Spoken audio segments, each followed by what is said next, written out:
শিক্ষককে প্রতি পদে পদে নীরবভাবে অপদস্থ করে যাচ্ছেন।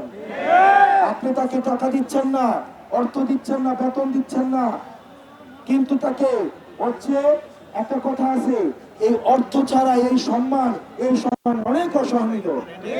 তার চেয়ে ভালো ছিল এটা অসম্মান, পকেটে নেই টাকা কিন্তু মানুষ হচ্ছে সম্মান আর সম্মান চারিদিকে।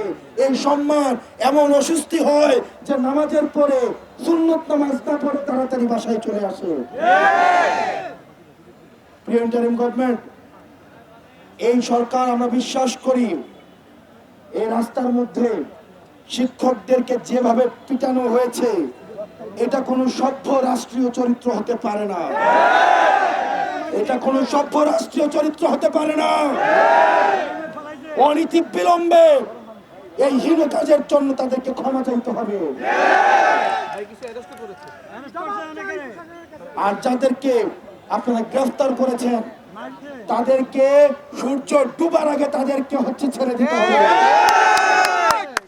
প্রিয় শিক্ষক সমাজ, আপনারা আমাদেরকে তৈরি করেছেন, ক্লাসে পড়িয়েছেন। বাংলাদেশের 30,000 শিক্ষা প্রতিষ্ঠানে অন্তত বাংলাদেশে 8 থেকে 10 লাখ শিক্ষার্থী সারা বাংলাদেশে পড়াশোনা করে নিরলস ভাবে আপনাদের বেতন আপনারা, আমরা জানি মন থেকে, আমি জানি আপনারা কষ্ট থেকে হয়তো এই কথা বলেন, কিন্তু ছাত্র যখন আবার বলে ঠিকই আবার ক্লাসে আপনারা পড়াইতে যান, আপনারা পড়াইতে যাবেন, এটা আমরা জানি। আপনাদের অভিমান থেকে হয়তো আপনারা এটা বলেন, এবং আমরা এই অভিমানের প্রতি আমাদের অনুরাগ রয়েছে, আমরা এই অভিমানের প্রতি সংবেদনশীল। কিন্তু কোন শিক্ষককে আপনি দেখবেন না, আমরা দেখেছি প্রশাসনিক কিভাবে সিন্ডিকেট তৈরি করা হয়েছে, প্রশাসনের প্রমোশনের জন্য যেভাবে প্রমোশনের জন্য সরকারের সময় যেভাবে প্রমোশন করা হয়েছে, আমরা কখনোই এই শিক্ষকদেরকে কড়া চোখে ধরতে দেখি না এই রাষ্ট্রের। আমরা তাদের এই অ্যাক্টিভিটির প্রতি আমরা সম্মান জানাইয়া রাষ্ট্রের কাছে আমরা অনুরোধ করতে চাই, আপনারা দ্রুততম সময়ের মধ্যে বাড়ি ভাড়া 20% করতে অবশ্যই হবে। বাংলাদেশের শিক্ষা ব্যবস্থা উদ্দেশ্য প্রণোদিতভাবে ধ্বংসের পর্যায়ে নিয়ে যাওয়ার যে চতুরতা শেখ হাসিনা দেখিয়েছে, সেটাকে ঠেকিয়ে দেওয়ার চেষ্টা করবে। দুঃখের সাথে লক্ষ্য করলাম পুরো দেশটাকে নির্বাচনের দিকে ঠেলে দেওয়া হলো, কিন্তু আমার প্রিয় শিক্ষকদের, আমাদের ছাত্রদের, শিক্ষার্থীদের আশা আকাঙ্ক্ষা পূরণ করার উদ্যোগ নেওয়া হলো না। যেই সরকারি ক্ষমতায় আসার চেষ্টা করলো না কেন, সেই সরকারকে কমিশন গঠন করে তদুপরি সকল করে বাংলাদেশের শিক্ষা ব্যবস্থা তারা এই পর্যায়ে নিয়ে এসেছে, তাদের বিরুদ্ধে আইনানুগ ব্যবস্থা গ্রহণ করতে হবে। বুলেট দিয়ে গুলি করাচ্ছে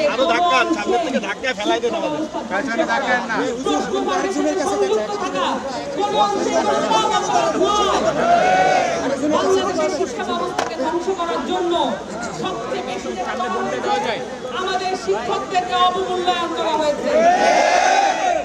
আমাদের প্রিয় শিক্ষকদেরকে ট্রেনিং থেকে শুরু করে তাদের বেতন ভাতার ব্যাপারে চরম উদাসীনতা প্রকাশ করা হয়েছে।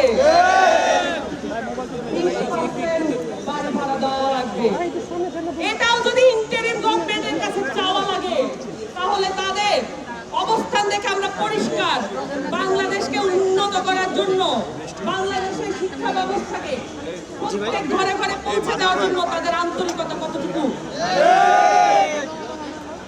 এই বেতন, যে বেতন তারা অফার করছেন, সেইটা দিয়া কোন ধরনের স্বাভাবিক নিম্নবিত্ত পরিবারও চলতে পারে না। উদ্দেশ্যমূলকভাবে আমাদের শিক্ষকদেরকে নিম্নবিত্ত পর্যায়ে তারা রাখতে চান। তারা চান তারা যেন শিক্ষক হিসেবে বিনা আনন্দ নিয়ে ক্লাসরুমে পড়াতে না পারে।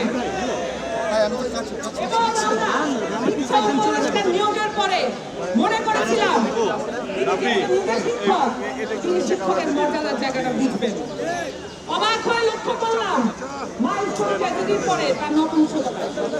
ভাই আপনি একটু পিছাই যান ভাই, ভাই সব পর্যায় থেকে অভিযোগ, ভাই কাউকে সময় দিতে চান না।